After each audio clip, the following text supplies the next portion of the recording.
What if I told you that Sakazuki, the man the world calls Akainu, Fleet Admiral of the Marines, is living inside the single most miserable body ever granted by fiction? Everyone sees the headline power: magma, the hottest substance a human body has ever been turned into. Hotter than fire, hotter than lava fresh from the Earth's mantle. A punch from Akainu doesn't just hit you, it cauterizes, cremates, and erases you in the same instant. He ended Ace with a single fist. He melted through Whitebeard's own molten attacks like they were nothing. On paper, Akainu's a walking apocalypse. But here's what nobody tells you about actually living inside that body. Magma isn't just a weapon, it's a prison. It's a body that's actively, constantly trying to kill everyone standing near it, including, in a dozen invisible ways, Akainu himself. Today we're going to strip away the anime spectacle and look at Akainu's devil fruit through real physics, real thermodynamics, and real human biology. And by the end, you're going to understand why being the strongest man in the Marines might also make you the loneliest, most physically cursed being in the entire series. Let's start with the number that should terrify you before anything else. Real volcanic magma sits anywhere between 1300 and 2400 degrees Fahrenheit, depending on its composition. That's not campfire hot. That's not stovetop hot. At the low end, that's hot enough to instantly vaporize the water inside human skin. At the high end, you're talking about temperatures that'll melt steel, vaporize aluminum, and turn a human body into ash and gas in under a second. Akainu's canon logic pushes this even further, because in the world of One Piece, his magma is explicitly hotter than fire itself. Which means we're not just talking volcanic magma anymore. We're talking about a body producing and radiating heat that outclasses molten rock. Now sit with that for a second, because here's the part the show glosses over. A human body, even a devil fruit-enhanced one, still has a nervous system, still has nerve endings, still has a brain sitting inside a skull, floating in fluid, wired to detect temperature the same way yours and mine does. Sakazuki doesn't just wield magma. Sakazuki's arm turns into magma. Sakazuki's leg turns into magma. In the anime, we watch his entire torso liquefy into a churning column of molten rock when he wants to move fast or block an attack. That means, biologically speaking, the tissue that used to be his skin, his muscle, his blood vessels, it's now sitting at a temperature that should be actively destroying the very nerves that let him feel anything at all. Here's the paradox at the center of this entire power. For magma to be useful as a weapon, Akainu needs to control it with precision. He needs proprioception, the sense of where his own limbs are in space. He needs to feel resistance when his fist connects with something. He needs feedback, constant and accurate, from every transformed limb. But heat this extreme should be cooking those exact nerve endings into uselessness in milliseconds. So what's actually happening? The most charitable scientific read is that devil fruit power doesn't just grant a substance change, it grants a total physiological rewrite. Sakazuki's nervous system at a cellular level must be operating on some entirely alien biology, one that can send and receive signals through a medium that would destroy any known nerve fiber. Which means the human part of Akainu is arguably the smallest, most fragile fraction of what's keeping him alive and functional. Let's talk about containment, because this is where things get genuinely disturbing.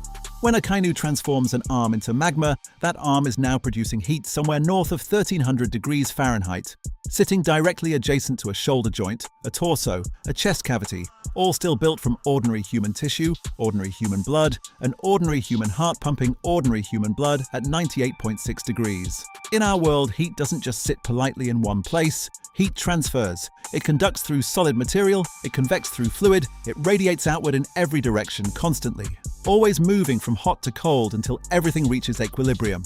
That's not an opinion, that's the second law of thermodynamics, and it does not make exceptions for Fleet Admirals. Which means every single time Sakazuki activates his devil fruit, he should be running a live, ongoing experiment in cooking his own internal organs from the inside. The magma arm doesn't just threaten his enemies, it threatens the blood vessels feeding into it, the bone structure it's still theoretically attached to, the nerve bundle running through his shoulder that connects that arm to his spine and brain. Now here's where the show quietly cheats, and where the science gets interesting instead of just horrifying. In canon, devil fruit powers seem to come with a kind of built-in immunity. The user's own body is somehow protected from their own ability. Crocodile's sand doesn't dehydrate Crocodile.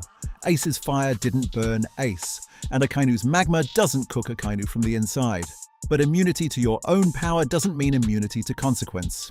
Even if Sakazuki's own tissue can withstand his own heat, he's still, every single day, occupying a body that generates enough ambient thermal energy to boil the air around him.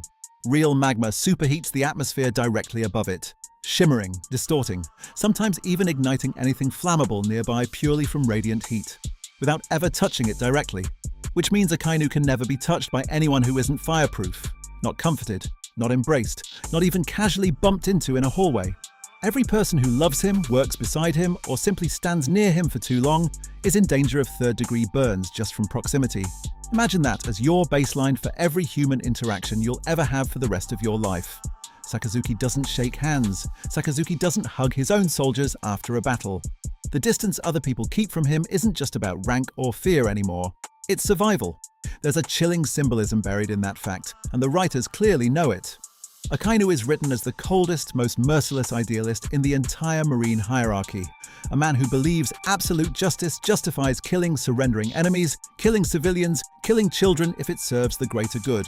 But strip away the ideology and look at the physics. This is a man whose body makes physical intimacy with another human being nearly impossible.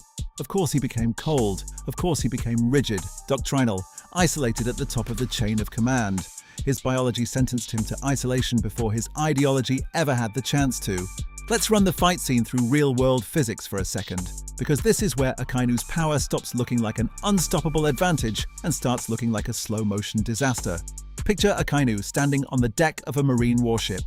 Wood, rope, canvas sails, barrels of gunpowder somewhere below deck, because this is still a 19th century style naval vessel underneath all the fantasy. The moment Sakazuki transforms, the moment his arm or leg or chest becomes magma, he's now radiating enough heat to ignite everything flammable within several feet of him without so much as touching it. In real volcanic environments, this effect is called radiant ignition, and it's why wildfires can jump gaps of open space that fire shouldn't logically be able to cross. Heat doesn't need contact, it just needs proximity and enough intensity. And wood, rope, and canvas will combust on their own. Which means every time Akainu fights on his own ship, in his own headquarters, standing near his own men, he's one clumsy step away from burning down the very structure he's trying to defend. The show frames his power as a battlefield-ending trump card. Real thermodynamics frames it as barely controlled arson. Now picture the actual punch that killed Portgas D. Ace. In the anime, Akainu's fist punches straight through Ace's torso in a single, brutal, molten strike. Set aside the tragedy of the moment for a second and just look at the mechanics.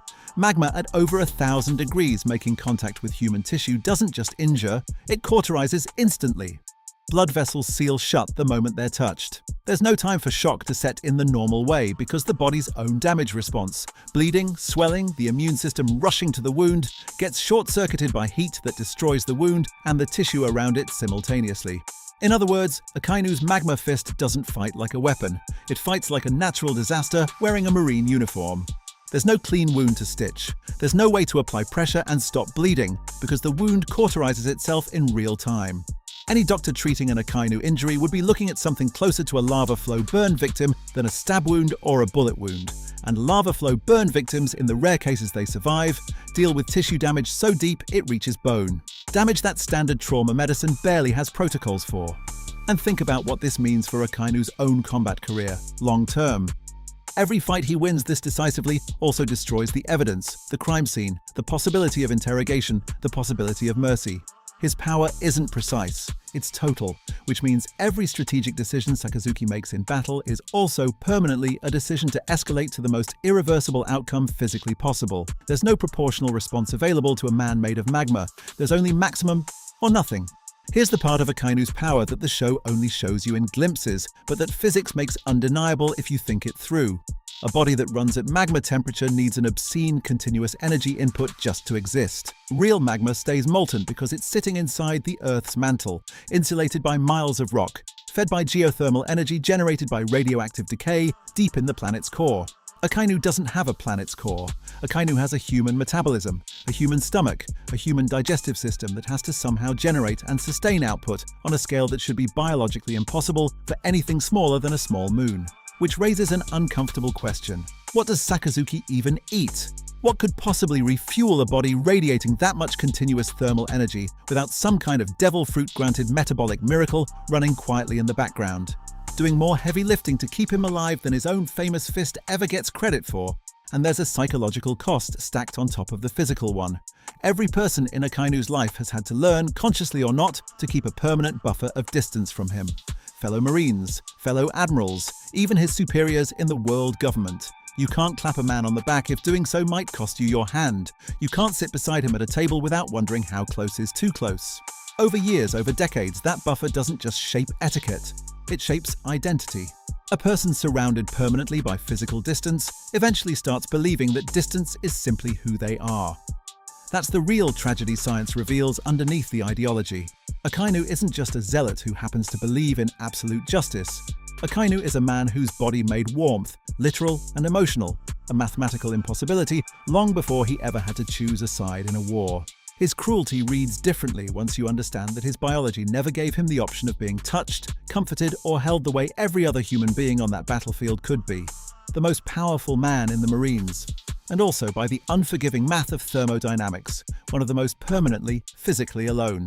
We started this wanting to know what it would feel like to have a body made of lava, the power, the spectacle, the unstoppable fist that ended a legend in a single strike. And we got there. Akainu really is that devastating, that unstoppable, that far beyond ordinary human limits. But underneath the spectacle is a body waging silent, constant war against itself. Nerves that should be destroyed, organs sitting inches from a furnace, a metabolism running on borrowed physics, and a permanent, invisible wall between him and every other living thing that could get close enough to be burned. One dimension of power, an entire dimension of isolation hiding right underneath it. There are a lot more characters in this universe worth stepping inside of, worth understanding from the inside instead of just watching from the outside. If this one changed how you see Akainu, drop a comment with which power you want explained through real science next. I read every single one.